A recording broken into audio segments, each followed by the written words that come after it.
this last year has been really hard for me. It's been a huge challenge just to kind of survive, truly. I mean, just to be candid. And so I've decided that I'm going to live to the fullest and just don't take any second for granted, live in the now and do things that are bigger than myself. And it's okay if I don't hit my goals. 1, 2, 3, 4.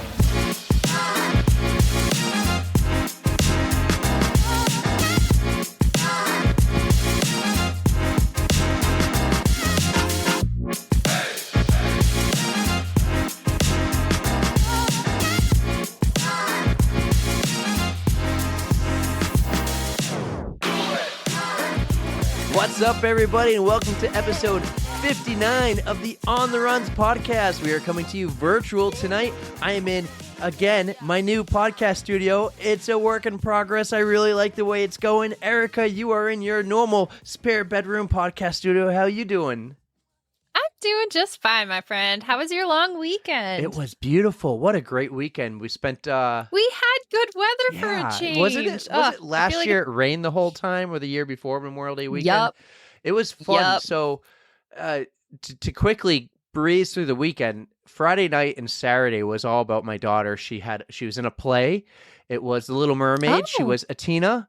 And she was in the play all week, all Friday and Saturday, and so we. Yeah, you were saying you had all the practices. Oh, every day last week was rehearsals. I mean, she's had it for weeks and weeks and weeks, but last week was every day leading up to the big show. Saturday we were there the whole time.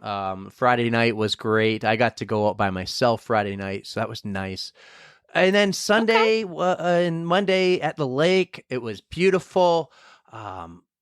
Just like I'm working on the tan. I think I got the tan. You can kind of see I got the raccoon eyes right here. I do. Yeah, you know what? I haven't even noticed the raccoon eyes until now. I have a brand new hat though. So I got the hat that I wore at your race, and I love that hat. Mm-hmm. But I also I visited our friend Scott Black last week, and he gave me a gift. Okay. He had a gift for me that he bought back in October. I finally got it. It's a really sweet Ironman World Championship Kona hat, and I wore it quite a bit. Oh, I loved it, and it nice. Looks really. You got to wear it when we actually talk to Scott. Yeah, no, I will. I have it. We'll be there soon. It's coming. Part 4 is coming. We will. So, yeah, that was my long weekend. Did you have a good long weekend? It was good. Lots of food, lots of drinks, lots of sun. I went on a boat. A really nice boat. Nice. It was nice. It wasn't, I couldn't call it relaxing, but and I got to see my sister's new house. Ooh. I did tell you she bought I a new knew house she with bought her a house. I husband. spent quite a bit of time with Lucas. Remember Harry Potter at the That's 10 miler? Right. Oh, he said, by the way, he would love to volunteer again. Yes. I already got him for next year. Yes. All right, cool. Yeah, I got to see their new place, and it was really nice. You tell him he won't be at the gate because that won't be part of the course next year? I will update him accordingly. Don't worry. Well, it is Tuesday. It's a little different. We normally do this on Monday, but it's Tuesday night. We got a Wednesday drop. I hope everyone had a great long weekend. Yes. We got a great interview for you, but we want to do a little shout out for... Oh, yeah. I'm staring at his shirt right now. Save the date, everybody. So this is not my race, but it is my favorite race. The Goffstown Gallop is coming up on June 24th, Saturday in Goffstown at the Rec Center. I think it's 8:30 a.m. start. Yeah, Dave. It's 5.2 mile road race. It's a lot of fun. So his name's Dave. Dave French, right? Oh, yeah. It says, Dave French, it says it right on the shirt. The Dave French Goffstown Gallop. It's a Dave French Goffstown Gallop. He made a post right before we started recording with our interview we had. What a fun interview that was. Teaser for about a month from now. And I was like, I need to pick out a shirt because I had just my work shirt on, the one that said the work name on it. I'm like, I don't want that on the pod. I mean, sure, they're fine, but I looked in the drawer and boom, Goffstown Gallop. I'm going to wear that one. I know I had this on already for a couple episodes. I think this is its third podcast Such appearance. Such a great shirt. What? Right? It is a nice shirt. It's a great shirt. I wonder what this year will look like. What color will they pick? My bet is for, I want a lime green. Give me a lime green. I'll wear it every day. I'll go with an On the Runs blue. I feel like I have one of those from my 14 years of doing this. If you look at Dave's Facebook or Instagram, There is a photo of him that and his picture. wife with all the shirts. Someone took all the shirts from the years and made it into a massive quilt. So that is way more than I have, but I actually am saving all of the shirts because I wanted to do something like that. This shirt here says someday the I'll get that many. 43rd annual, so that means this year would be the 44th. So that was last year. That's the 44th? So 6 Yep. more years for 50. I can't wait for that. 50 Yep. will be cool. Yep. I was also thinking about your 10-miler, the medals. So today's interview with Jennie, we met at the Anchor Down. Oh my God. The medals she has for being an immortal. Reach the Beach. We met her at Reach the Beach. We did meet her at Reach the Beach. You're right. I'm thinking Anchor Down because we just talked to a guy we met at Anchor Down. So that reason. one that's okay. And I'm not like totally spacing it right now.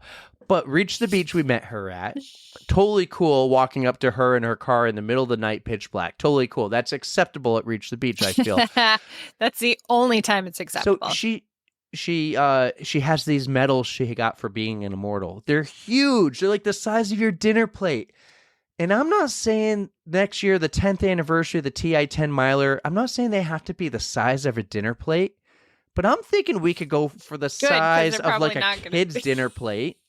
We need to go big for the 10. I will hook you guys up. Don't worry. 10th year of the 10 think of miler. We something. need to go big on that medal. I know. So I'm thinking the size. I know. The size of a kid's dinner plate. I got one I'll bring to the house and I'll show you what I'm thinking. Oh, yeah. Big. What about like coaster size? I'm thinking a little bigger than that, Erika. Think big. Think big. That's like a 4 I'm also thinking like have the 1 and the 0 be kind of together but not together. All we right, can add some table glitter this. for it. We'll have a round table. All right, we'll table this.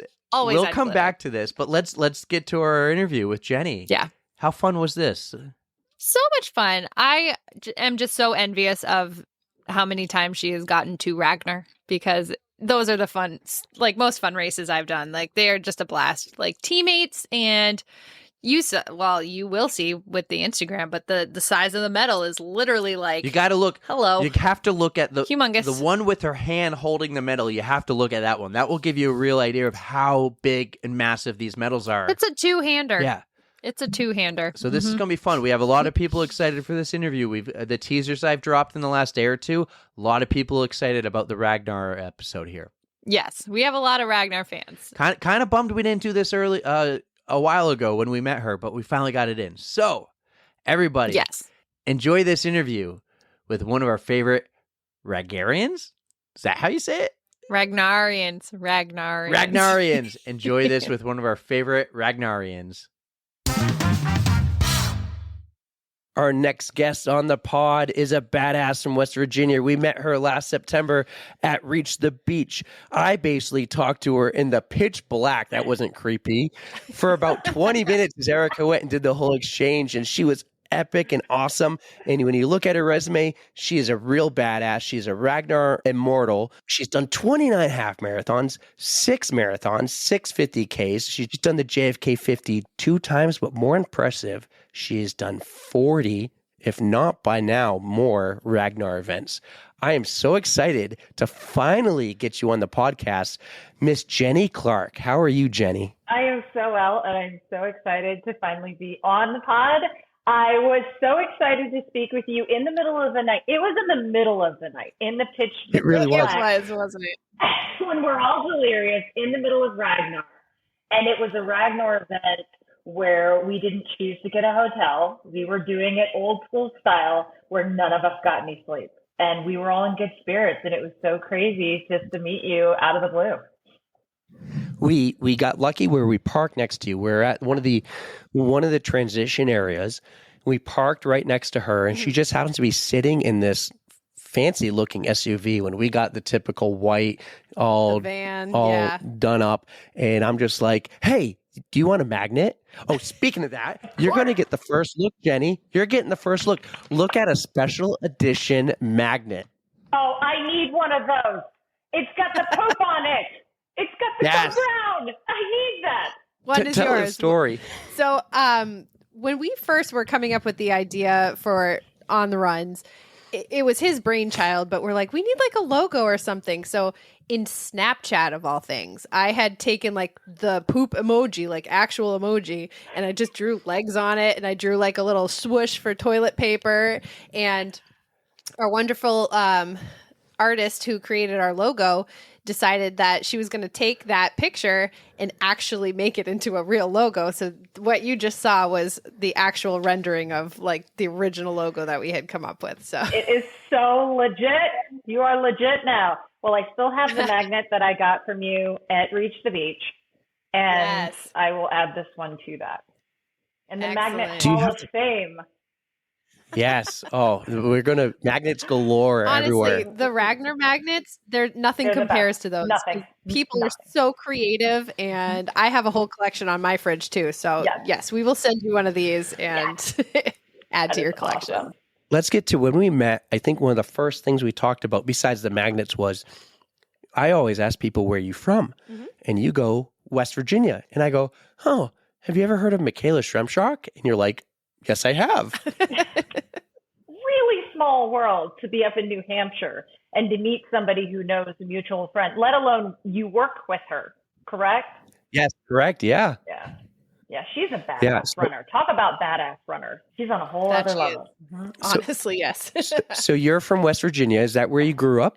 No, I grew up in Northern Virginia, in Centerville, Virginia, so DC suburb, and I moved up to New York City for a number of years where I finished my education. I was an older student, and then came back here. I was working for a federal contractor, and I needed a place to live that wasn't going to cost me an arm and a leg, so I came over the border of West Virginia. I'm in the Eastern Panhandle, very close to Harper's Ferry. I'm in Charlestown, about 5 miles in either direction from the Appalachian Trail, which is my jam, and it's a beautiful place to live. Nice. Mm-hmm. Is that where you do a lot of your training? I do. Yeah, the Appalachian Trail is by far my favorite. I'm a trail runner, naturally, versus road. I do road. I've been doing a lot more road lately than I have trail, but particularly when I was training for the JFK 50 mile, I was right on the course, and I've done that section more times than I can count, and I absolutely love it.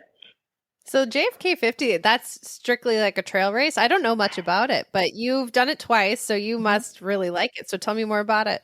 So the JFK 50 starts in Boonesboro, Maryland, and it starts out on road for a couple of miles, and then you go up to South Mountain, the section of the Appalachian Trail, and you drop in for about 13 miles on the Appalachian Trail. So it's only 13 miles trail, but it's where a lot of people slip up, a lot of people fall. It's a very technical, rocky section. And then you get to enjoy a marathon on nature's treadmill, the C&O Canal, which is its own special level of fun. I don't do well with flat courses, so I much prefer the trail. And then once you get off the C&O Canal, you have 8 miles of hardball course on the road before you come into the finish. It is an absolutely incredible race. I would have to say that other than Ragnar, it is the best race that I've ever done. 50 miles, you might think that you would be miserable. It's a really great first time 50 miler for people to do. A lot of the elite show up to do it. And the best part of this course is that you have so many chapters and sections that you're doing that you meet so many people. I had chapters of people. I learned all about some of the old, the folks that have been doing it for countless times, decades. And then then they talked to first timers like me who just had a fantastic time. And every year, the racing organization that I'm a part of, social and fitness organization, we go out and we support the course. And we have an unofficial that's going to become more of an official aid station this year where we cheer runners along. That sounds amazing. Yeah, I'm going to have to add that to my list. For sure. Yes, 100%. I would recommend it to anybody. It is truly incredible. I'll be there. Yeah. I'll come. You? Absolutely. Gold. Absolutely. I'll go to that one. That one sounds fun. The part that you said is you don't like because it's flat. That actually sounds like what would be my favorite part. Probably not mine because too. it's flat, but it just sounds really nice because you said it was a canal. Is it like along the canal? Yeah, so the C&O Canal runs from Cumberland, Maryland, all the way into DC, and it is About pancake flat. You can just go forever. And it's got some crushed gravel. It's got some sections that are almost like a paved section. A lot of people take their mountain bikes up on there, and it's not technical in any way. It just kills my hips. I need to be moving more. I need rolling hills, and I need more trail. If the entire thing was on trail, I would be so happy with that. My life would be complete. There would be, if you and her did a relay, she would take all those sections. I would 100% take and you those. could do all the trails there. I That is would a fair gladly ticket. do that. I would gladly do that. So you moved to West Virginia because obviously living's a little, maybe at the time, living's a little more affordable there. You just got out of school. When did you start to get into the sport of running? Oh, well, I didn't grow up active in any way. I wasn't in sports. I was a band geek, and I was in You go to band camp? I did. I went to band camp. Remember this one time at band camp? One time at band camp. No, let me do you one better than that. I was in a parade group where it was a colonial parade group, because that's kind of what we do in this area with all the history. And I played the fifes, and I marched in over 100 parades. Oh yeah. So it was terrible. So when I was in high school and I played in the band, I played the flute, but I also grew up playing piano. I grew up a bit of a musician, but I was not inclined athletically in any way. The most that I had to do was when I was misbehaving and running my mouth in marching band. I was told to run the track. That's the only running that I ever did. So I actually didn't start running until 2014. And if you want to get into it, I'll tell you the story. Go for it. Because it's what started Bros and Bras and all this stuff. I had a gym membership that I had not used. And in 2013, my husband at the time said, if you don't go to the gym, I'm going to cancel your gym membership. And so I decided to go, and it was so lame. It was basically New Year's Day. And so I was one of these people that looked like they were making a New Year's resolution, and I went. And I showed up in my old lawn mowing shoes. Like, they were the big, like, New Balance dad shoes.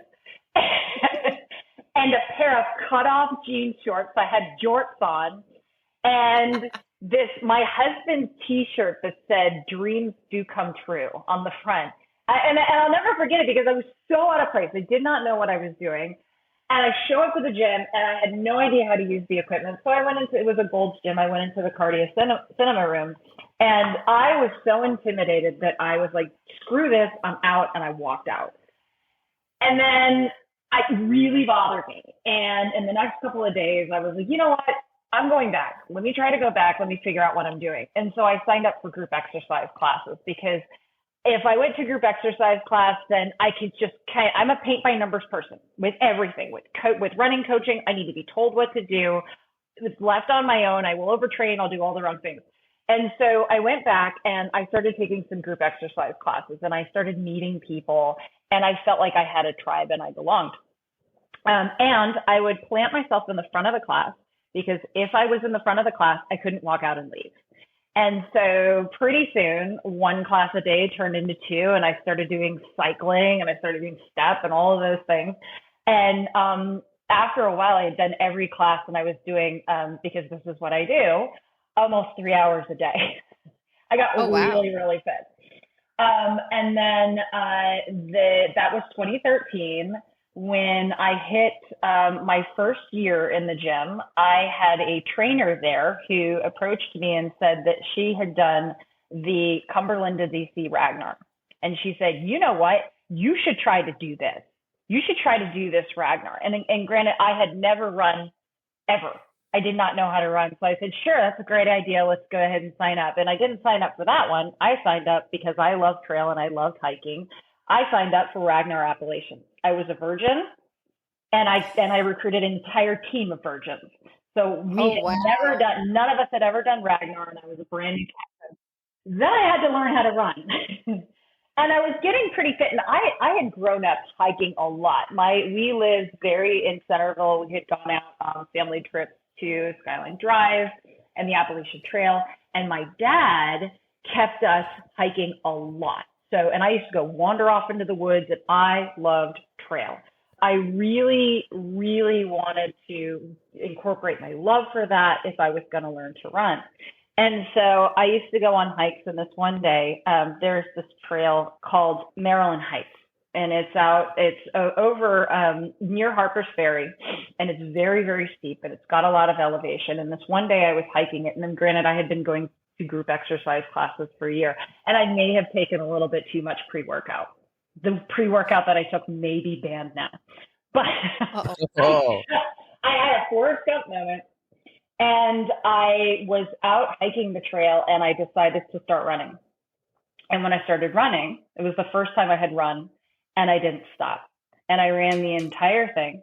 And I ran all the way back down the trail, and it connects up to the C&O Canal. And then you take that all the way back over to Harper's Ferry. And I get back over into Harper's Ferry. There's a bridge that you take across. And I bawled my eyes out. I had just run for the first time. It was literally one of those magical moments. Now, that was my first experience, and I was I didn't know what I was doing. I still didn't know how to run. I had to prepare somehow to learn how to trail run, and all I knew how to do was to run fast. I did not understand that there was anything such as pacing. I would lose my breath all the time. And so I had some mutual friends at the gym, part of the people I recruited to run the first Ragnar with me. And some of them had been runners. One of them was a Marine, and he took me out running. And he talked to me while we were running. And what he was teaching me to do is to, run comfortably and to be able to have conversational running. And that's basically how I learned to run road. So I had the experience on trail, which is absolutely incredible. And then I had people who kind of took me under their wing and taught me how to run road. So we ended up running that first Ragnar, our very first one in 2014, Ragnar Appalachians. And as is the case every damn year in Ragnar Appalachians, it rained torrentially. And my very first leg of my very first race, I was the lead runner. And I went out to run my first loop, and I was caught in a thunderstorm that shut down the race. Torrentially. No way. It was so bad. So my very first run was at Ragnar, and it was in a thunderstorm. What an introduction to Pop Your Cherry. I know. Well, I always say that was the best. Like, if you're going to have a run, do it in the worst conditions, because then you can always look back and say, I did this once, I did this in worse conditions, and I can do it again. So a bit of a long intro into how I get into it, so I'll stop there. But that's at the beginning of the journey. So that started your addiction to Ragnars, because you are above 40 of them that you've done so far, yeah? Yeah, I just hit 41 2 weeks ago.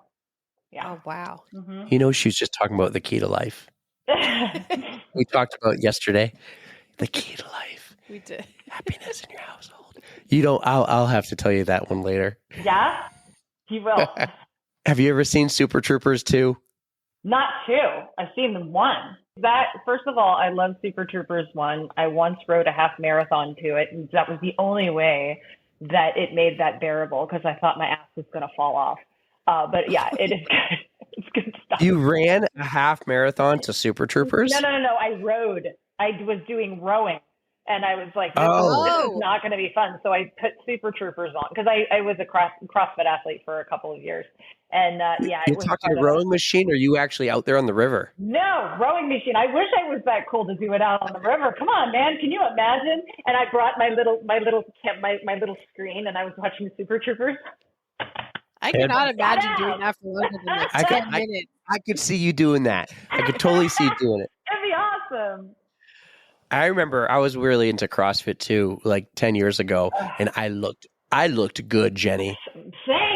Same, but my God, yeah.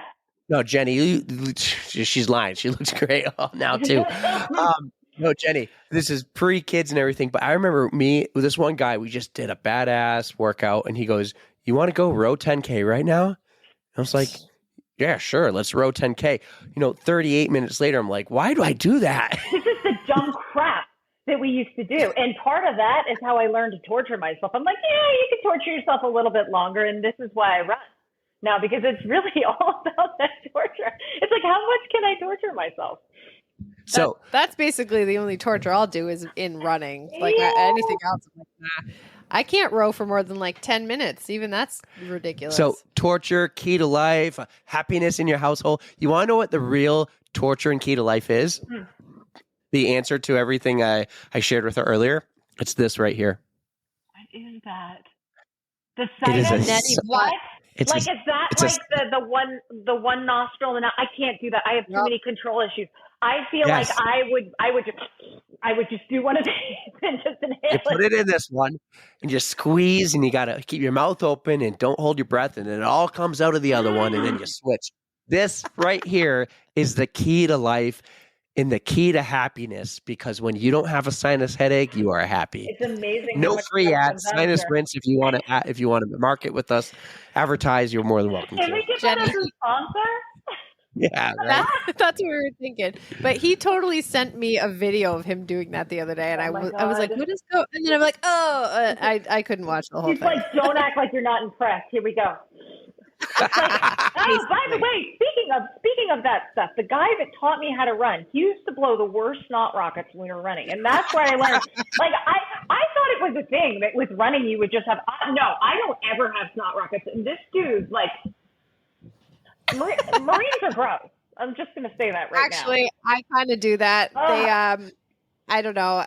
That's the only time they flow. I'm like, all right. I did it with spit, and I always feel bad because everybody was like, they were frowning upon that during COVID as if that was gonna, affect. Oh, right. Like I loved running with the mask on. That was fun. Oh, That was such a weird time because the one thing I do all the time when I run, with you or without, spit. I spit He spits constantly. I do And too. it's like, but I don't do it's weird because when I run inside and I'm on a treadmill, I never need to do it. No. But when I'm outside, I'm constantly doing it. Mhm. And I was like coming up to someone and I'm like, oh crap, I got it. What do I do? And I'm like, You're like, do I swallow it or just let it go? right. And it was so weird. And then I had to puff and I would have to throw it over my nose. And it was a tough time. Right. It was a tough time. I always feel bad when I'm around people I don't know because I kind of do like the slight look back and I'm like, are they far enough behind me? And then I try to cover it, but I do it a lot too.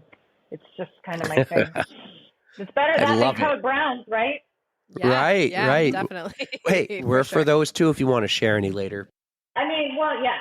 That's a tease. I like it. I like the tease. So anyway, I wasn't a runner. I didn't grow up athletically inclined. And so the amount of half marathons and things that I've completed is only since 2014 because I started late and I started in my late 30s. I'm 45 now, so I'm a proud masters runner, but I started so late, you guys. Good for you. That's awesome. I mean, getting started is the hardest part, no matter what your age is. So since glad you did. 2014, under 10 years, 29 half marathons, 6 marathons, 6 50Ks, a 39 miler, 2 50 milers, and 41 Ragnars. Yeah. Impressive. So that was your first Ragnar. That kind of got you hooked because Erika asked me yesterday when I picked her up, what is a Ragnar Immortal? Very good. So a Ragnar Immortal is someone who completes 12 or more Ragnars in a calendar year. It can be road and trail, can be a mix. Ragnar also allows, they didn't always, but they also allow sprints, which are shorter. They used to have sunsets, which is a one-day Ragnar. They don't have any of those in the series right now. And so year one, I ran a mix of trail and road full Ragnars. And then year two, I ran 14 Ragnars. And so the Ragnar that I met you at, I was actually doing a double. I did Reach the Beach road and sprint. So I finished up the road and I just happened to be in the prime spot that they dropped me into the sprint. And then I ran the sprint and it was a hell of a weekend. But over 100,000 people run Ragnars every year, according to the website. And as of last year, there were 75 of us immortals of the entire race series who have finished 12 or more in a year. And then the numbers get even smaller for those of us who've done it multiple times, mainly because all of us go broke. We're running that many Ragnars. It's all over the country. She also has that question. How do you afford to do it? She said the same thing. Honestly, I would love to do that. Yeah. I was just telling him, I'm like, I wish I could just quit my job and just do what I want to do. And that is what I want to do, is just run. I said form a team and an alliance with Jennie. There we go. Well, a lot of people do have that question. They ask, how do you manage it logistically? What do you do for work? Do you have a job? How are you able to afford this? And what's interesting is you really have to get creative. In both years, I did not plan it out appropriately. I was an accidental immortal both years. I just happened to have enough that I said, let's just go for the rest of them. So what happened is in September and October, I had 3 of 4 weeks doing Ragnars for both months. So I did 6 in those 2 months, and it was just absolutely exhausting. I have a fantastic team. I packed at work. I packed my entire life into Monday through Wednesday. Thursday would be my travel day, and I would try to do some work on the road. Some people do full-on work from the road. But the race, really, you're traveling. Race starts on Friday, and it ends on Saturday. And then either Saturday night, I would take a red-eye home, or Sunday, I would travel back. And a lot of people also ask, what is the cost? And it depends. Some people really, really pinch pennies and they drive to the races. I really wanted to go comfortably, so I spent more than I should have. First year was well over $10,000 when you look at, everything with taking care of the house and boarding dogs and preparing for your life at home to travel. Second year, way more economical. I planned it out much better, but it was still several $1,000s. But for that, you get these really cool medals that are ginormous. Holy crap. That's like a dinner plate. That's bigger than a dinner plate. Yeah, so this is year 2, and then this is year 1. So plus you get all of your medals and your connector medals. So for people who love bling, like I loved listening to Michaela's episode. She's like, I never keep the medals. And I'm like, I love that she makes them. I think that's the sweetest thing. I'm a medal whore. I have a lot of medals and I love having them around, and it's like charm bracelets when I was a kid. I love collecting them all, and it's super, super fun. So the Ragnar, we would get along well with our friend Rachel. and I love all of it. I love getting really unique medals. Ragnar Immortal, when you do it, you get each individual race medal plus the connector. So if you stand up and hold your arm over your head, the medal goes all the way down to the ground, plus you have this one. So it's really, really cool. Just all the connected medals. Yeah. It's an incredible race organization. I feel like I would want to do that at least once to just try. Well, you guys know when you see people on the road, I'm sure you run into people that you know. And for as many people who run Ragnar every year, for me, it feels like a tiny community. I have traveled all over the country with Ragnarians who are doing either Immortal or who at least travel to several per year. I love running into the same people. I was just in Southern California 2 weeks ago, and seeing the people that I run with on the East Coast, it's such a small world. It's awesome. So what was it after that first Ragnar, the thunderstorm one and everything, that got you hooked to do the next one and then to be part of that Ragnar community? So the first one, there's another part to the story. So we had the torrential thunderstorms, and then there's this really thick brownie batter mud. Like it's like brownie, the consistency of brownie batter. And people are in the race, and I remember this woman on my night leg. First of all, my night legs are my favorite. I love running in the dark. It's just amazing. I can't see the hills. This is the complete opposite of you. You kind of are, but we make a good pair. We would make it. You can run the day legs, and I'll run the night legs. So I'm running the night legs, and I come upon this woman. It was really life-changing, and she's crying. She's like, I can't do it anymore because the weather was just so bad and miserable. And there are many races that are much more difficult than this. Like, don't get me wrong, but everybody was just over it.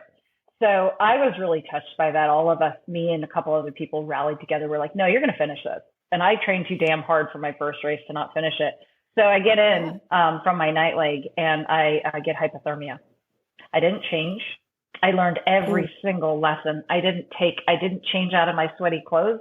I sat there shivering, and not long after, probably about you were a virgin. This is my first race, y'all. And I was shaking uncontrollably. I lost time. I don't remember what happened. My friend put me into our Suburban that we had parked on the airstrip there, and she was taking care of me all night. She was forcing me to eat. I don't remember what happened. Somehow that was probably 9 or 10 at night. By the time I had to run my last leg in the morning, I was able to rally and kind of make it through, but it was a rough experience. You'd think I'd probably never do it again, except I did. And so next Ragnar. Give me more. Oh, so next Ragnar after that was road, because I was like, well, now I know I can run trail and I know I'm a trail runner, but I want to be a road runner too. So I did the Cumberland to DC and absolutely loved it. So what happened with me going to the gym in 2013 and meeting all those people and then forming the Ragnar team? We kind of formed this social group in our local community. We were at one of our local races called Freedom's Run. That is out of Shepherdstown, West Virginia. Incredible. And we noticed that we wanted to have a way to rally our friends together that we knew in the community. And we had no way to do that. And all of our friends that we had so far were the ones that we had formed for our Ragnar team. So we decided to create this group called Bros and Bras, social and fitness organization, catering to the middle and to the back of the pack, no judgment, no expectations. And so that first Ragnar team actually became Bros and Bras. And then our kind of rite of passage became doing Ragnar every year at Appalachian, and then soon after that, Richmond. So that really started the Ragnar journey for all of us to continue. But I didn't start blowing up into doing all the Ragnars until just a few years ago. I would do a couple per year, and then I did Bourbon Chase, and then I started saying, let me just travel all over the country to do these. So the Ragnar community is on the smaller side. When did you first come up to New Hampshire? Is Reach the Beach the only New Hampshire one that you've done so far, or have you done others? So I first ran Reach the Beach in 2021. So that was part of my original Ragnar Immortal journey. And can I just say, and I've told everybody this, Reach the Beach is one of my favorite, hands down. It really is wonderful. And last year, I actually got lost on course and took a detour. I was first runner out. And the first runner out, you only run like a mile and a half. And it's an amazing course. You go up and down the mountain. So you're coming down the mountain and you're bombing down. I was like, let's go. I'm ready to start this team off. And I was leading the pack, and there was nobody there at transition. And then I go down to transition. I'm like, I think this is transition, but there's nothing here. And I see this one woman, she's kind of walking. She's like, keep going, keep going. So I kept going all the way into leg 2. And so I was like, well, let me just call my team and tell them I'll just meet them at the end of leg 2. And then I got lost on leg 2 and I missed the turn. And my dumbass ran 10 miles for that first leg.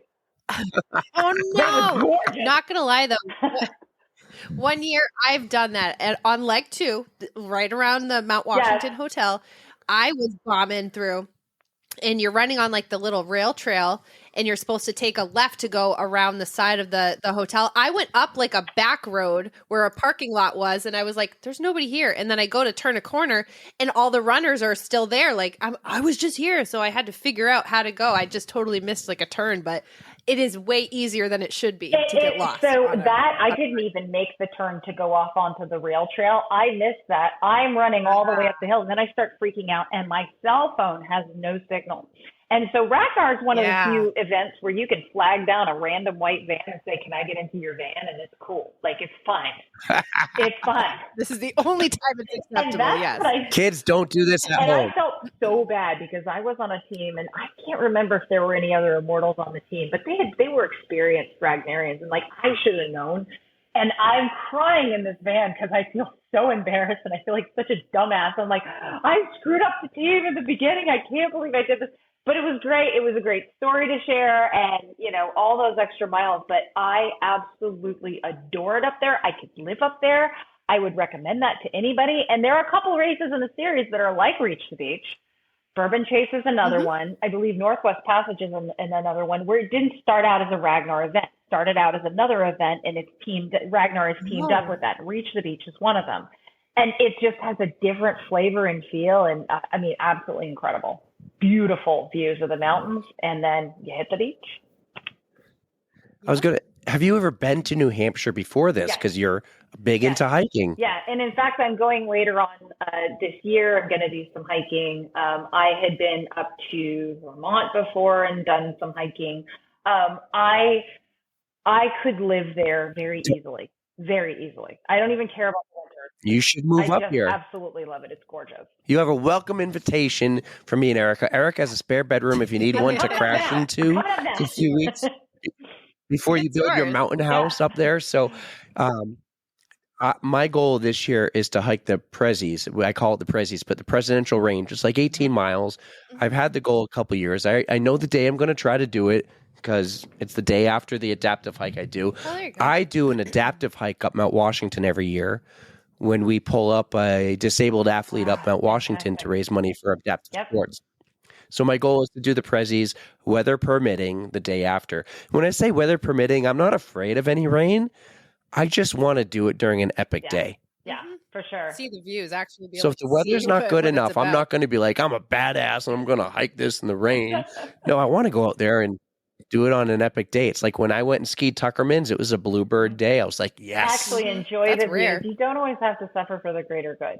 That's my thing. Like, and doing Right. doing Ragnar. So I am never gonna, like, I know that you guys talk to a lot of people who are these like epic runners who have done these incredible things. I'm not one of those people. I mean, I started late. I'm part. Yes, No, you I'm- are. But I'm part of a group. And you will continue to be one. I do my best, but it's really more about that experience, and coming from a hiking background, it's still about that, just really stopping to enjoy the scenery. I feel like the more I run, the more I get away from stopping and really paying attention to what's around me. I got to run the Blue Ridge Marathon, half marathon this past weekend, which is down in Roanoke, Virginia. And they boast that as America's toughest road races, and incredibly hilly and so enjoyable because it's so hilly. Nobody's running it. People are walking up those hills and then they're bombing the downhills. And it was super fun because I actually got to stop and look around and enjoy it. And that's kind of what it's all about for me. Definitely a big takeaway lesson to stop and enjoy yourself. It's not always about time. No, So, sometimes yeah, it is. Sometimes like it. I can be like that too, but it's not always, because I just, at my age, I just want to do the best that I can, Absolutely. I see her one day doing the World Marathon Challenge. Ooh. I see it. Like the know, major?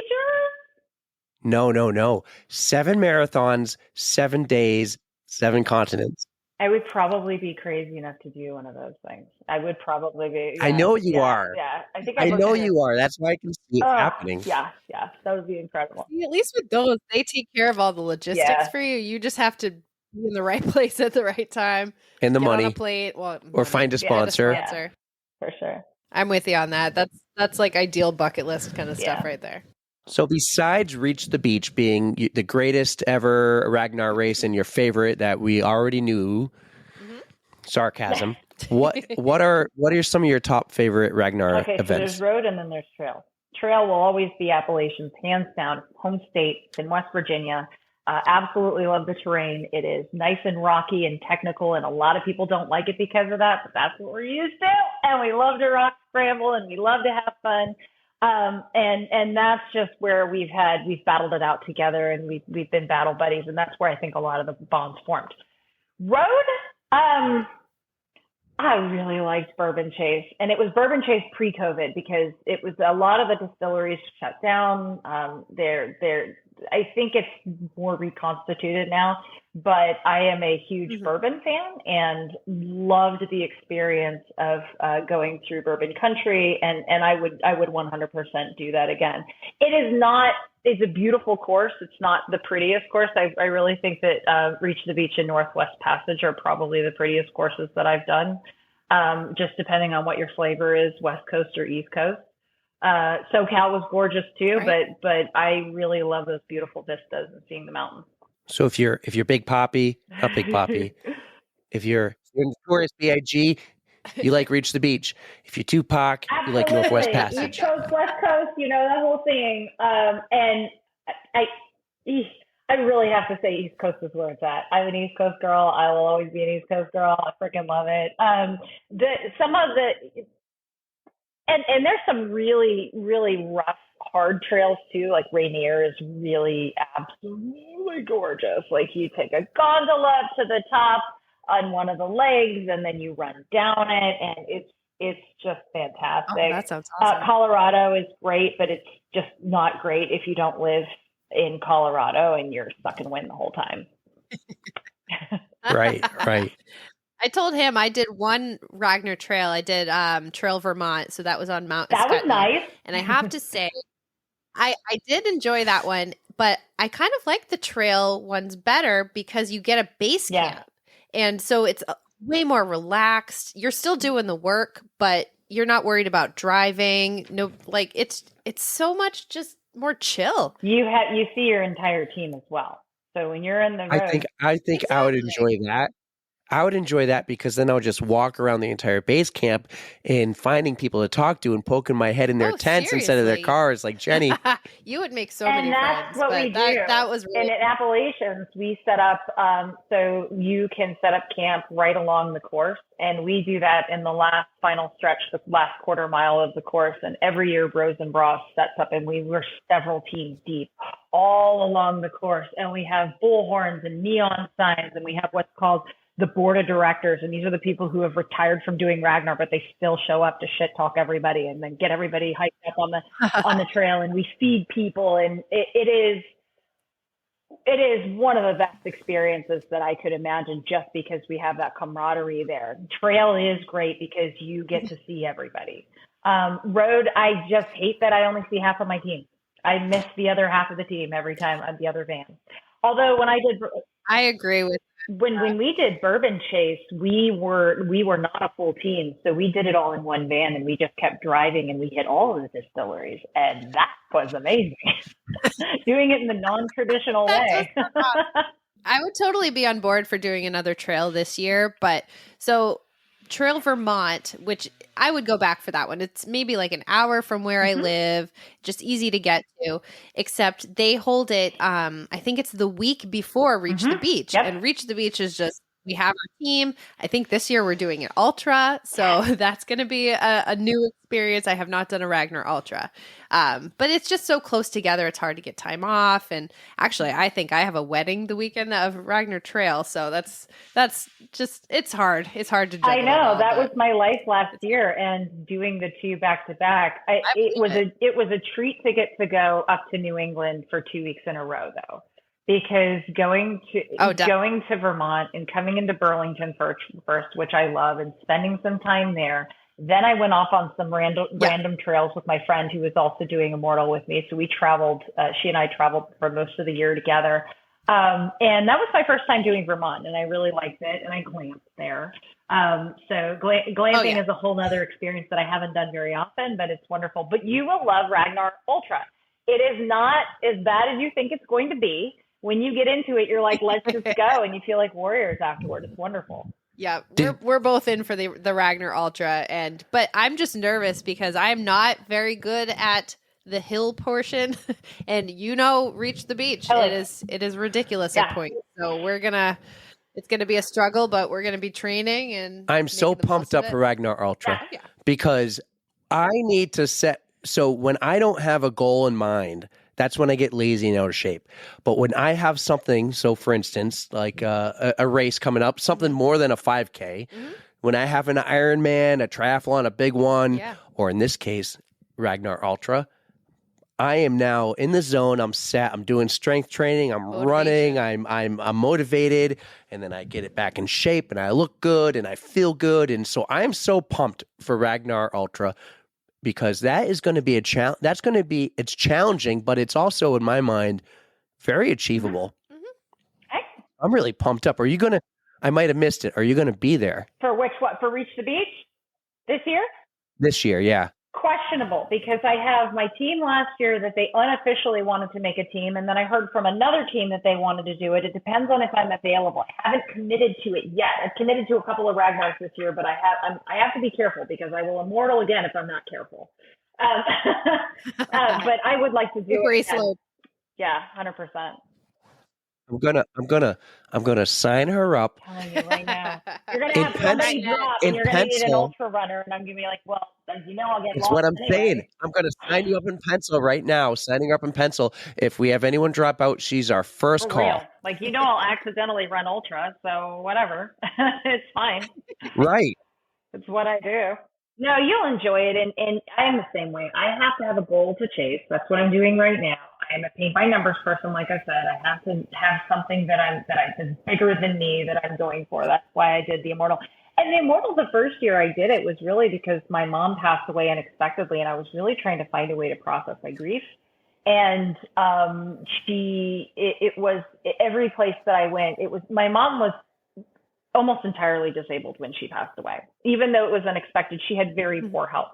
And so she couldn't move. And so when I was out there, I imagined that she was seeing what I could see. And it was really a wonderful way to process her grief and make meaning of it and see the country in ways that I wouldn't have seen on my own. There's no way I would have hit those trails or things like that on my own if left, to just go and wander the earth. I'm so sorry to hear about your mom, but that is a wonderful way to process the grief and to just get out and so she can live vicariously through you. For sure. Well, before we continue, is there anything else we would like to get off the table with Ragnar? Because I think we have some other amazing running events to talk about. Well, the other thing that I did with my first year of Immortal is I knew that I was going to have these hip surgeries. I knew I was going to have double hip surgery. And so I ran my face off. That's when the double hip surgery happened. Yeah.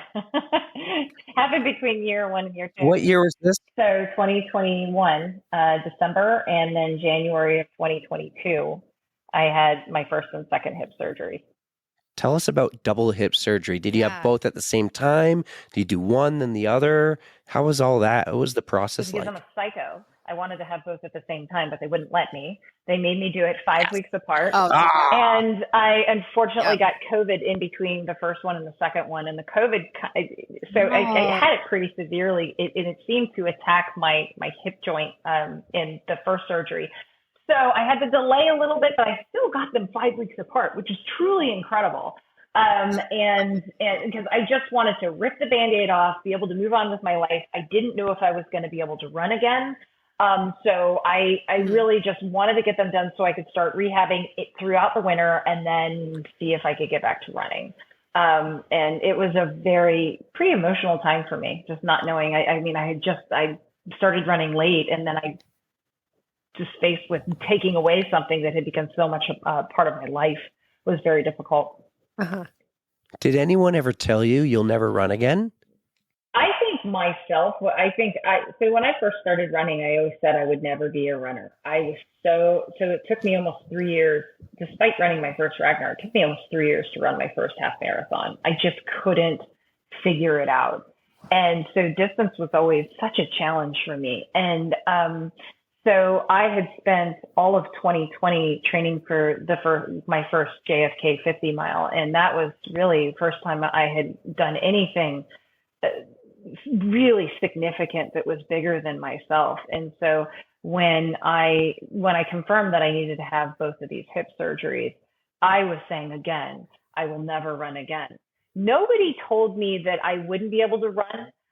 But I heard from so many people, oh, this is because you're a runner. All of the stereotypical things we hear from people. I used to run, but I got bad knees. And it's like, that's not actually what happens. And that's not what happened to me. My hips were not because I was a runner. I had these deformities in my hips from a child, basically when I was developing. And so I just didn't know it until I became a runner. But I remember one physician who reviewed my first MRI looked at me and said, "Oh, this is very bad. You're going to have to get, this is going to be bad. And you need to get this taken care of now before you get arthritis and you're going to need a hip replacement." So that was traumatic, but, I had a really great, orthopedic surgeon who worked on athletes. And I sought him out because I said, I am an athlete. I need to be able to come back to this. And sure enough, he brought me back to it. And it's really amazing what he did, the work that he did with me. How long did it take you to rehab after you had the surgery? So first of all, the surgeries I had, it's fairly common for people. It's femoral acetabular impingement, FAI. And all it is you have irregularly shaped bones in the hip joint that can cause development. So mine in each hip were in different parts. One was on the actual ball socket and the other one was on the top of my hip joint, my hip bone. And what that does is that causes friction. So your labrum can tear and then you can actually destroy the entire joint in there because it's catching on that extra bony growth. And so what they do is they go in there, they put you in traction, which is pulling your leg out of the socket. They clean it up. They repair your labrum. They shave the bone down so that you're square again. And then they put you on your way. Shockingly, I've met so many people who've had this surgery since I've had it done. I felt fantastic after the surgery. I barely needed any pain medication or management. I did very, very well. But it took me about 4 months to rehab it before I was able to start really getting out there again. And while I was rehabbing, I decided that in my advanced stage, I was going to learn how to swim finally because I always had the dream of I would like to do a triathlon because I'm very good at cycling. She's going to be an Ironman one day. I know it. I actually am. Yes. I know I will be one day. And it's not something I talk about a lot, but it led me to swimming, which I did before I was able to run. So about 4.5 months. And last year in May, I ran Ragnar Zion Trail, and that was my first race back after the surgery. So yeah, it was pretty emotional. I was like, I'm running again, and I run better now. I run much, much better now. So it was worth it. That's good to know. I know making that decision to have surgery, it's a scary thing, but you know that it's going to help your body and it's worth the time and effort to get it back to a good spot. Well, so it's interesting because I was diagnosed with this before I was a runner. So well before I was a runner, several years, my leg would give out on me and it would just collapse and I would fall over. And a couple of times a year when I did become a runner, I would be on trail and my leg would give out on me. And it's one of the reasons I couldn't run a half marathon. Weakness would set in and it was horrible pain. But when I heard about the traction to do the surgery, it freaked me out and I put it off. So I always knew I had it when I became a runner. I didn't know I had it in the other side until I really started being in pain. And then I had an MRI in 2021 and confirmed that it wasn't, I had a repeat MRI on the first side, had a second one and facing it, I just said, you know what, let's rip the Band-Aid off. I love this. Let's fix it now before I get arthritis in the joint and have to have a replacement. I like it. Comeback. And it was the year of the comeback last year. There you go. Yeah. So we met you during the comeback. You did, and that was good. And now I have zero pain, zero symptoms in those hips. It's really incredible what a difference it makes to not be running with deformed hips. I got magic legs. Right. So besides all the Ragnars, we know you love those. Why don't you go into some of the other races that you love? Doesn't matter the distance, but just memorable races for you. So the ones that I love the most are JFK 50 mile, as I said. I really love our local races. So we have a tag team of female race directors who created an 8-hour endurance ultra called Miners Lady. And I absolutely, Sarah Hodder and Katie Nolan Thompson are some of my local sheroes. And it's on a very technical trail here in West Virginia. And it's amazing that they sell it out every year and we love to torture ourselves every year. That was my first 50K that I completed, and I felt so proud that it was local. Other local ones that I love is Freedom's Run, which was my first full marathon, and that is wonderful because it runs through the Antietam battlefield and Harper's Ferry, and it goes through Shepherdstown and Sharpsburg and Shepherdstown, and it is a great way to see the history of our region. There's also a half marathon with that. And then, of course, the Harper's Ferry half that's coming up on May 20th. And that you just get to go through the national park and see all of the best of historic Harper's Ferry. So I haven't, of the marathons that I've run, unfortunately, a lot of them were virtual because, first of all, I didn't start running my first marathon until way late. It's only been a few years. But then all the ones that I was registered for was in 2020, and all of them were canceled. And the only race that wasn't canceled, I had a 50K that was early on in the year. That was the Seneca Creek 50K. And then the JFK 50 mile wasn't canceled. They are so awesome that they went on to continue. So I am very much looking forward to this year. Right now, I'm training for the Edinburgh Marathon in Scotland. It's in about a month. Oh, awesome. Yeah. Scotland. How cool. I am hoping to hit a big goal there. I don't know if I can say it, but I'm very excited. You can? I hope to be Q there.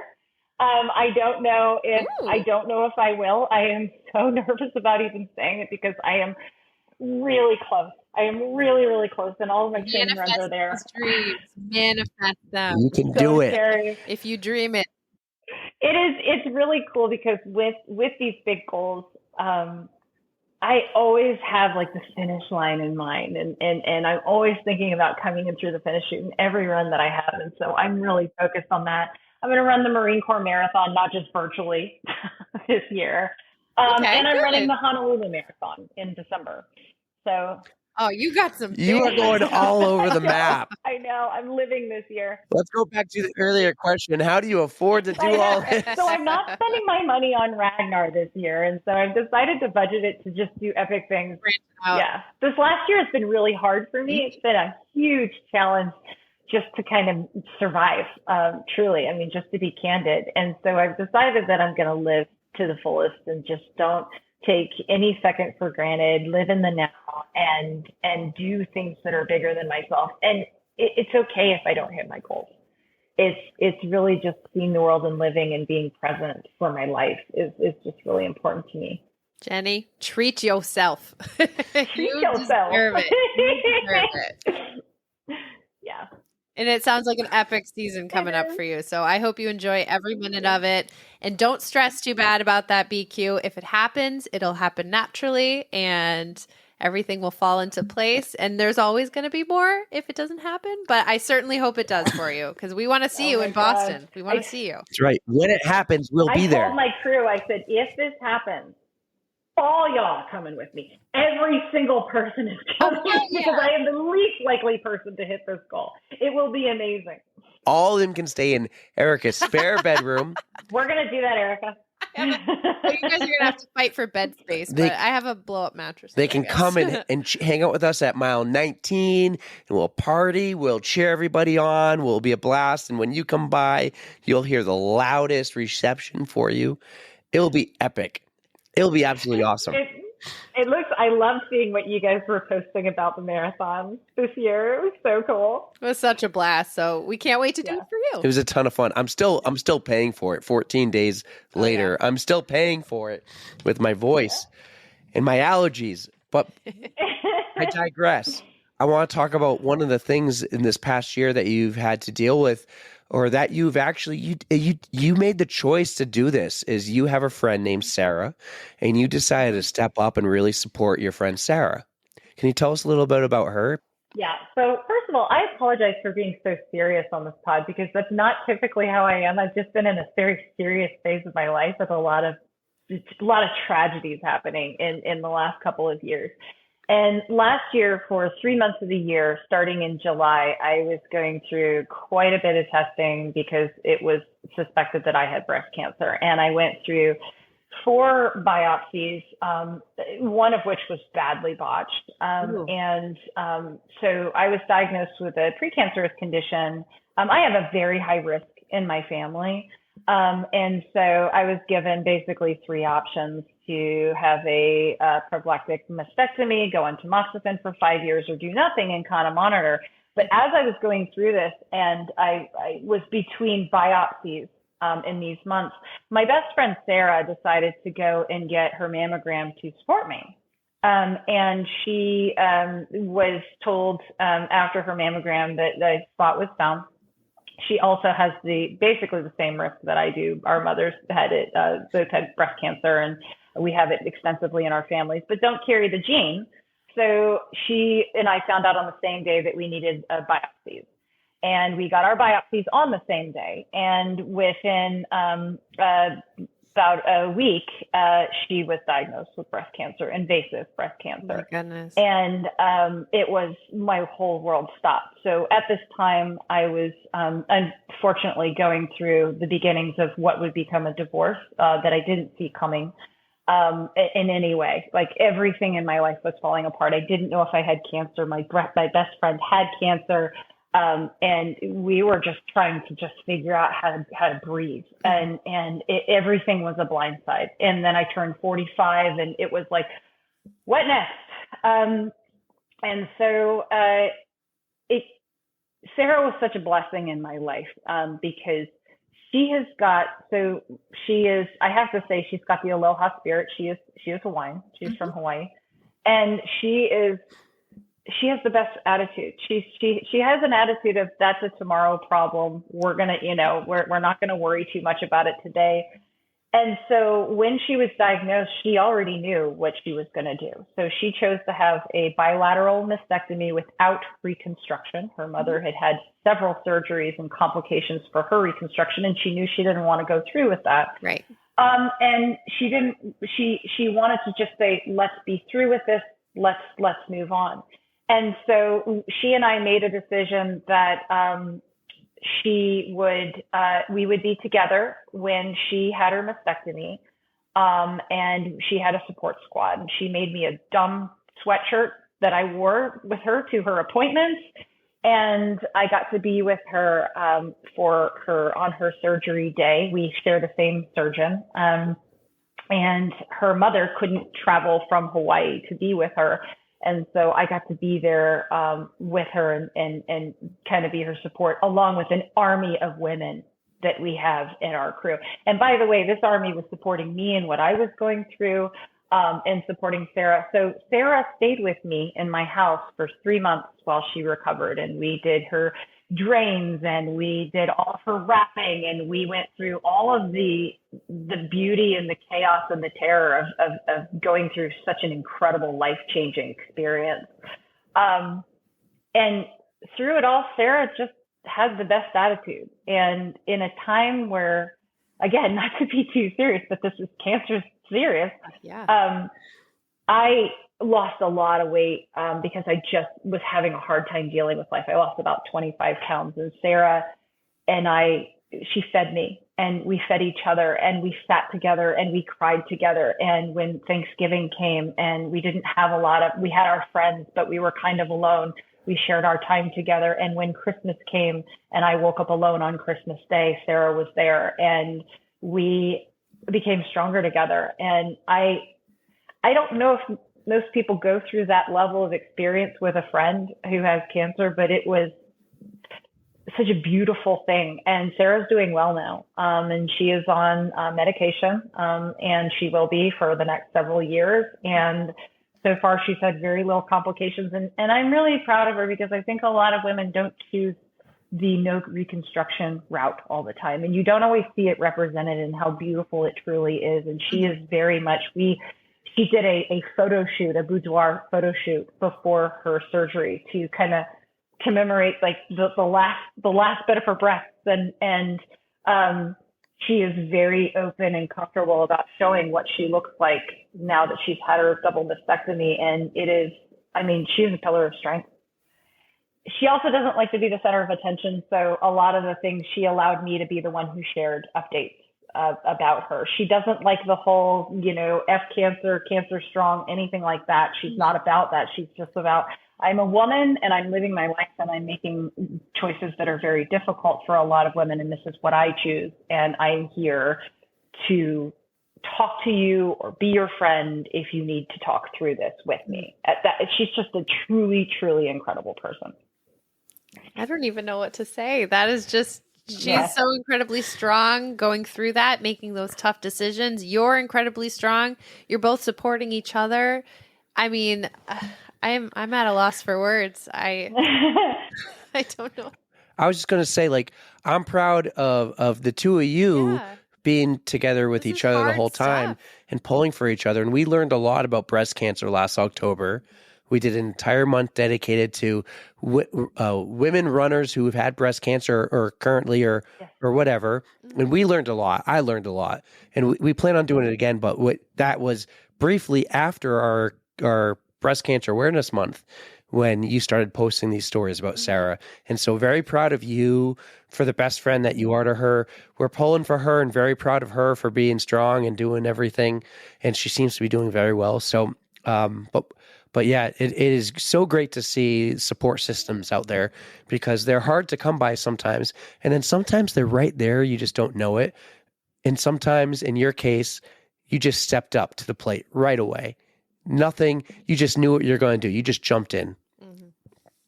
Well, and a lot of it was, to be honest, I mean, it was Sarah. Sarah showed up. Sarah showed up when That's right. I She was showed going up for through you. my hip surgeries. She showed up. Right. She showed up in the beginning. She showed up during my hip surgery. She was by my bedside. She was rallying the comeback. She hashtagged everything as I was coming back. And then when She I was your thought social I media had girl. breast cancer, she was there, and she's always been my hype person. And even when I pulled away, when life gets difficult, she showed up. She showed up on my porch with coffee when, she was getting all of her testing done. And then when our world fell apart, all of a sudden it was just like, let's just do this. And it's hard to find that bond always with women who support other women to that level. And she's just another level of person. So when I run Hawaii this year, I'm going back with her. I've promised her for the last couple of years. So this is her. She gets to see her mother again this year. Honolulu Marathon was her first marathon. I think not this Amanda's past doing year, that but right. the year before. That's even more meaningful now. And there's no time limit, so she can go there and do it however she wants to do it. We ran it virtually while she was recovering. We walked it virtually, rather, because she wasn't able to move a lot. And so us going back to Honolulu in December is going to be her homecoming, and I can't wait. That's awesome. Even more meaningful. Yeah. But I want to talk about a couple of things. Okay, yeah. First of all, I don't have a code brown, but I'm constantly threatened with code browns, and I don't appreciate it. Every time I have a tempo workout, a speed workout, I haven't had a code brown in a race, and nobody can ever beat Michaela's code brown. Okay. Yeah. Hers are pretty epic. Yeah. Well, it's one of her code browns. The one where she was in the trail race and she's going and she's just, it's all, Don't look at me. It's a bridesmaid's moment. I thought you were going to say the one to break the tape. Oh. She really did. And so as I'm listening to that, I'm like, what have I done? I have had many private code browns where, like, don't go off the trail in the C&O Canal. I'm just telling you right now. Like, just don't go off trail. It's not safe. And it's not just me. It's many people who have run that. But we have to talk about the Boston code brown. Did you see that? Yes. Okay. You have to talk about that on the pod. We talked about this the other day. This one came with some controversy. So we decided, and this may have already come out by the time this episode drops, but we are going to create the On the Runs guidelines to a code brown. Do's and don'ts. The do's and don'ts. That was a don't. Like one. That was definitely a don't, and that it was on camera. We got this on camera. Right. That's the worst part. Right. And you got it. I feel bad for both the homeowner. Apparently the homeowners are really mad. Well, but then the runner's on camera, and he or she is probably like a guy, wasn't it? They're probably like mortified or something like, oh my God. Yes. But that's why we need, what did you call them? The 10 code brown mints. Yeah. Yes, that was bad. You do, definitely do. But even then, like, I have some empathy because I understand, yes, there were porta pots close by, apparently. Mm-hmm.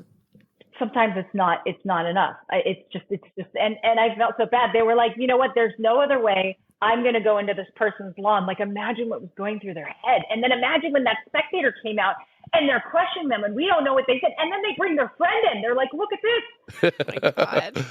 I know. I'm sure that's the most embarrassing moment for that person, and only to have it Beyond. exacerbated. Like, Well, they that's just probably, you know, snuck out, kept running, and they're like, okay, it's over.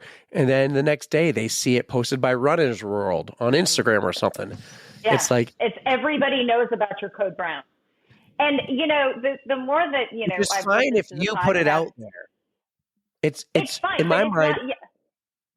If you put it out there, like if you're the runner who had the code brown, then it's fine. But I feel bad because I feel like this one was shared so much, and the runner probably didn't want it to be shared. Well, it's on video. Yeah. You know? And I just, So that will be one of the more code that brown myths. I have thought so much about when is it going to happen, because it's not a matter of if, it's when. And ever since I've listened to the podcast and we talked about it, I am just like, what's my story going to be? But this weekend at Roanoke, there was a code brown story, but it wasn't an active code brown. It was evidence of a code brown. There is a bridge that's on the half marathon course. And there was a code brown sitting on the bridge, and it was not an animal code brown. It was a person code brown. And the question was, how did it happen? Did the runner have to do it? Were they in shorts? Did they like slouch down, acting like they're not doing well? Did they shake it out of a leg? It was there, and one of our friends took a photo of it and posted it to our album. I was like, that's just vile. Like, who did that? But they did it right on course. It was sitting on course. Oh God. Oh. That's something else. I don't know. I'm telling you. So I don't have code brown, but I've witnessed now code brown. That's intense. So that was a road race that you were running? Yes. Or, okay. No, yes. But okay, another thunderstorm. I love running in thunderstorms. So a really bad thunderstorm hit in the middle of the race, and they shut the race down. In fact, they invalidated all of our finishes. None of us are official finishers, even though we all finished. So, because I know I understood it's a liability thing, but yeah, I was in mile 10. So I think it must have happened sometime in the chaos of the thunderstorm. Oh no! It scared the shit out of someone. Quite literally. Yeah. So Jennie, we have my last question. He hasn't asked his yet, but we like to ask our guests if they would like to add a song to our Spotify playlist. So it could be anything that pumps you up, gets you motivated, gets you across that finish line. Would you like to add a song? No, listen, this is really cheesy, and don't judge me. I imagine this song playing when I come into the finish chute, and I imagine this the entire year I was training for the JFK 50 mile, even though you can't listen to music on the course. It is the opening theme to Top Gun. It's not the song that it's not Highway to the Danger Zone. The anthem. Yes. And then it's building, and you're running, and you're like, yes, I'm going to do it. So there's two versions. There's the original version. So I listened to both of them. So cheesy. I listened to both of them, but the one that was in the remake is even better. And it's that one is called "You've Been Called Back to Top Gun." I'm gonna add parentheses opening Jennie. scene, and it's epic. You just made Jennie, us, like you are perfect. You are perfect. I love it. I love it. I imagine those things in my head, and that's all I can think about from Scotland. So you've been called back to Top Gun. So main titles, is that it? There's this ongoing debate. It's the main title. Yeah, opening theme. You'll know it when you hear the bell, like the bong, like, yes. I'm a big Top Gun fan. My dog's name is Goose. So Oh my God, Jennie. There we go. Her dog's name is Goose. Yeah, you just made his life. But I found it. That's your song. I'm glad I got this pillow. Official. Jennie, there's an ongoing debate. I'm sure you've heard of this before, but back and forth. Like, I love Top Gun. It took me forever to get through the first one because I'm like, this is just straight up cheese. Like that's what makes it so good. It just took me forever. But no, and then Kenny Loggins at his best with the soundtrack and bum bum bum bum. bum. to say No, listen, I was in Coronado Island, and 2 weeks ago when we started doing Ragnar SoCal, and all I could think about was the beach volleyball scene. I was like, "Is this where they did Top Gun? Playing Is this where they trained?" And Yes. Oh, it cracks me up. But once I did excited. get through it and I made it to Maverick, I really enjoyed Maverick. So I give him I that. thought they did the remake very well.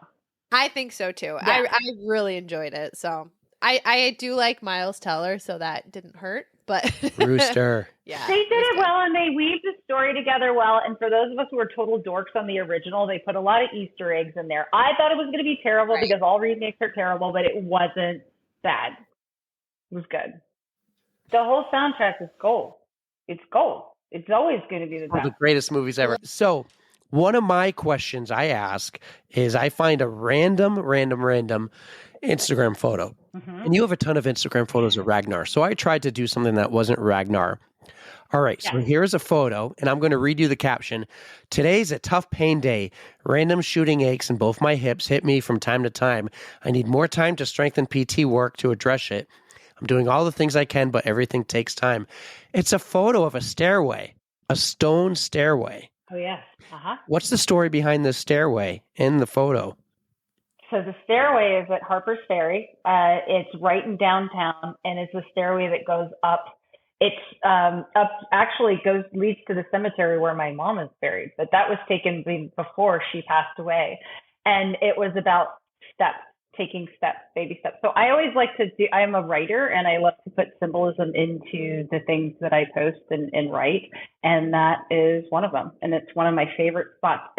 Those steps, by the way, are actually part of the Appalachian Trail, believe it or not. Wow. Wow. Good find. Little known fun fact. Good find, though. That's an old one. Yes. Well, I do creep. I go creeping in there quite a bit. He I scrolled. know, that's good. all over that. It's nice to find one that's not Ragnar, because Ragnar has been about my life for the last couple of years, but this year I'm just making it about kind of other things, and Well, this was taking more awesome. distances. Jennie, if people want to find you, where can they find you? Okay, so they can find me on Instagram under my latest handle, Bros and Bractual. So BROSAND BRACTUAL. So in the military, the leader, the actual top guy, is called Actual, and I am the female top. In a way, we're all volunteer. For Bros and Bras, which is our local organization, no judgment, no expectations. So I am Bros and Bractual. And then I think that's it.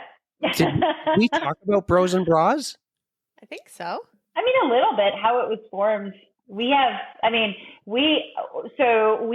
within the Eastern Panhandle, but we have people all over the place, and we travel together, and we were all in Roanoke this weekend together, and it is a race organization for the middle to the back of the packers. It's show up as you are. A lot of running organizations are intimidating, and they don't intend to be, but people feel like they don't have a place. It truly is that place that would have been perfect for me when I walked into the gym and walked out. We have activities every day of the week. Almost at this point, we do hiking and running and kayaking and paddleboarding and cycling, pretty much anything you can think of throughout the year. And it's all volunteer based. So we all show up. My activity is the Friday morning walk and run. And what we do is we combine a fitness activity with social, preferably at a local small business, so that we can bring business into our community. Oh, And that's we absolutely awesome. love it. That's cool. Yeah. Very inclusive. I like that. We need more of I that. love it. Love it. Well, this was awesome. This was a long time coming. I feel like I'm saying that to a lot of our guests we've had on recently. Well, that one, we were scheduled to do it back early April, but I canceled because I had a haircut and It looks That's okay. the same. I understand. It looks the Brandon same. was also, he was leaving and I had to help him pack, and he had a trip he was going on. So it was just a busy day, and I was like, I can't. So I appreciate you for being so flexible with your schedule, and I'm glad we finally got to do this too. And, Yeah, and me too. apologies for our non-podcasting voices we have here. We're getting over some Oh, you're fine. You both, listen, it's a party girl voice. It's the best voice to have. Yeah. best. The allergy party girl voice. You No, said it sounds you were great. coming up to New England this summer. Do you know when you'll be here? Oh, I can't remember. I have to check the dates. I have my handy dandy.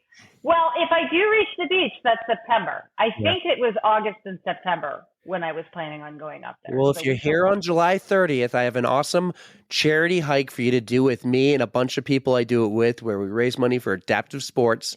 So if you're here, that's amazing. that's going to be, it's July 30th. It's called the Sunrise Ascent up Mount Washington. Mm-hmm.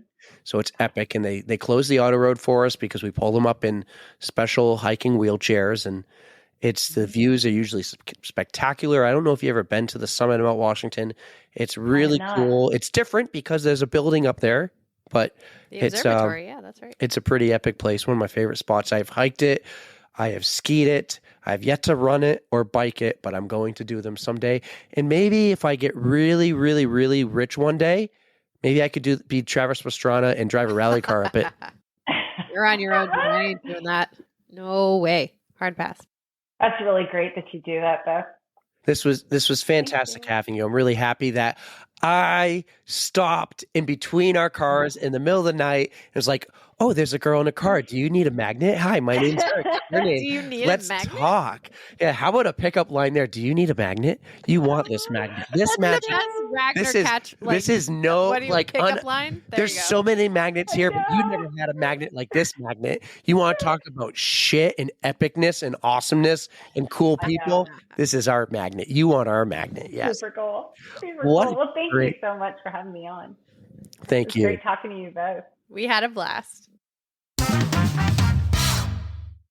Jennie, how awesome are you? Oh, I am so impressed by all of your endeavors. You are just the coolest. That was fun. Super cool. That was so much fun.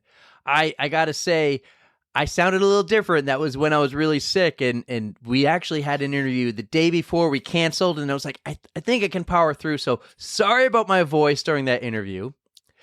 But that was a ton of fun. I'm glad you're finally better. It took you long enough. I feel though. like I'm better, but sometimes my voice still sounds a little, sketchy to me, like not that perfect radio voice on the radio that you hear when you listen to the talk show.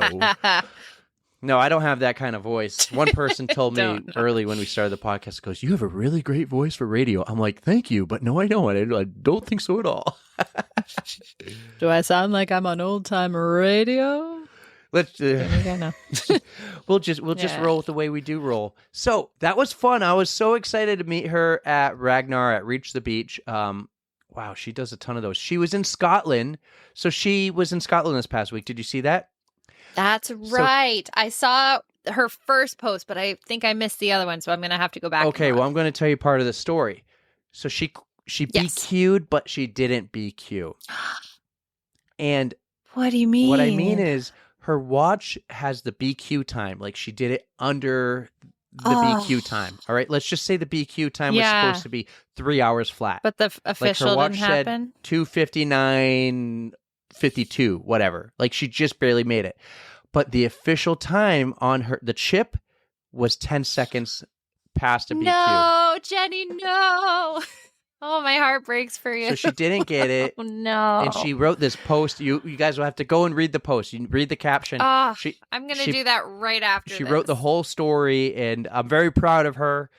I'm also, very bummed out. But she'll get the BQ. She will get the BQ, but she's... I mean, she is there. She's traveling the world, running the races, spending $10,000 a year to do it, and, you got to go do it. She's living life. Living life. She's living life. She's budgeting maybe a little better now. She said, remember she goes, well, the first year was a little expensive. I like to be comfortable when I travel.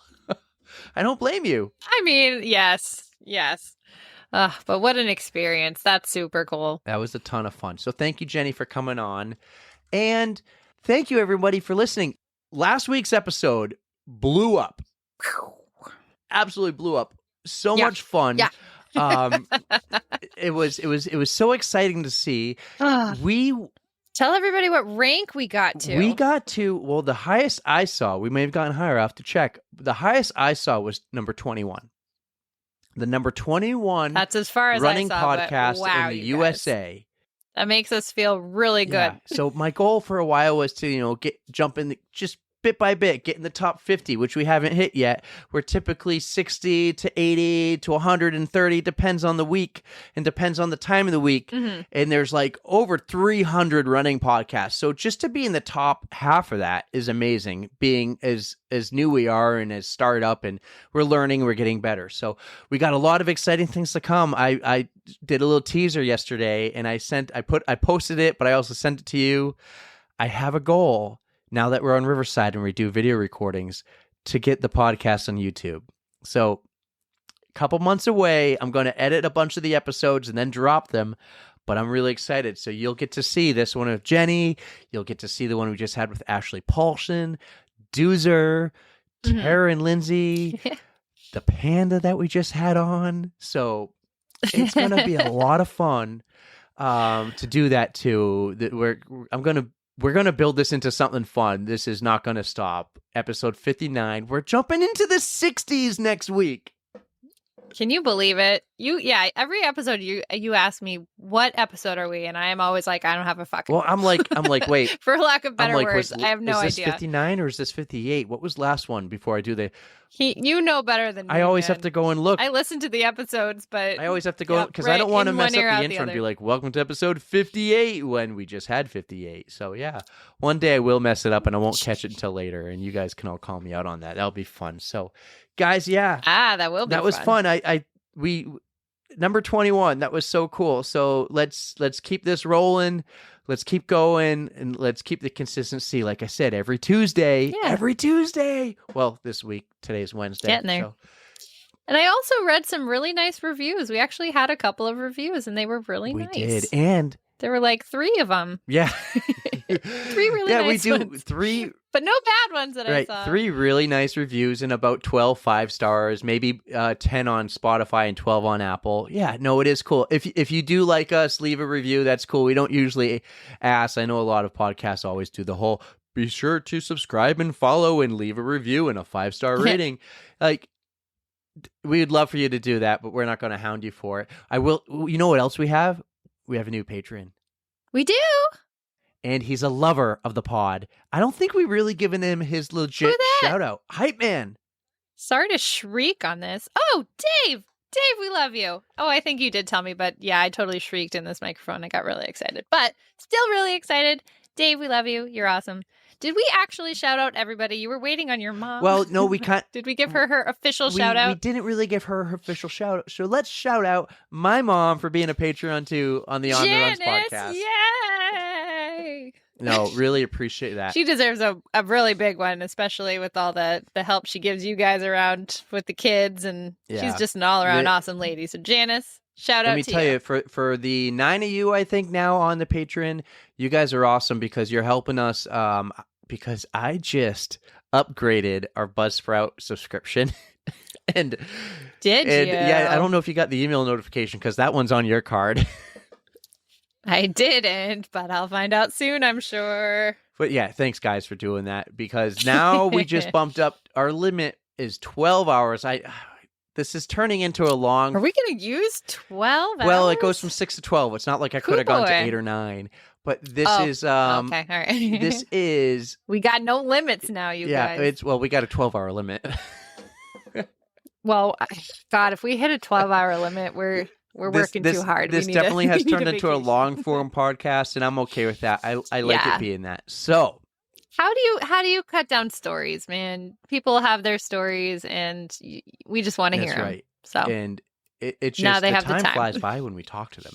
It's like, let's keep this one at an hour and 10, and then we hit an hour and 15. Like, we got to ask our final questions, and we don't get to it for another 5 minutes. So.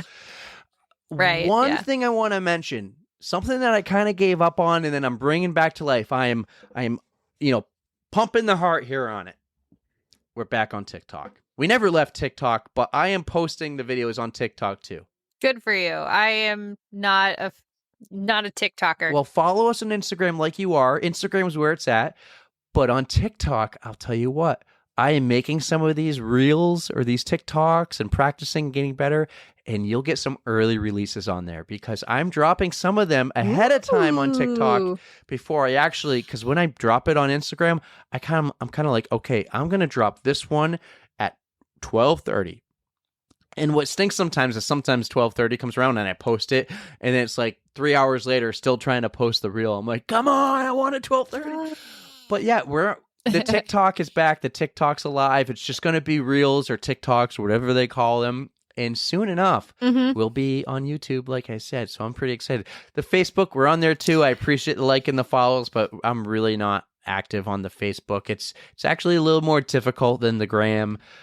Just figuring it out. So, but that's great. This girl just came into the room. It is definitely time for bed. She went and saw The Little Mermaid tonight after doing her Little Mermaid performance this weekend. So, Adeline, Did she like it? Hi. Ask her how she liked it. We need a quick 10-second movie review. Give us a thumbs up, a thumbs down, and in the middle, did you like it? 2 thumbs up. A thumbs up. 2 thumbs up on The okay. Little Mermaid. Little Mermaid was my favorite when I was a little girl, so I gotta see it. Eric said Little Mermaid was her favorite when she was a little girl, so she has to go and see it. All right. Well, that was fun, guys. Thanks again. A blast. What an episode. Erika, take us home. I think we should let Adeline say it. Adeline, can you say one thing into the microphone for me? Can you say... Don't forget to stretch. 3, 2, 1, go!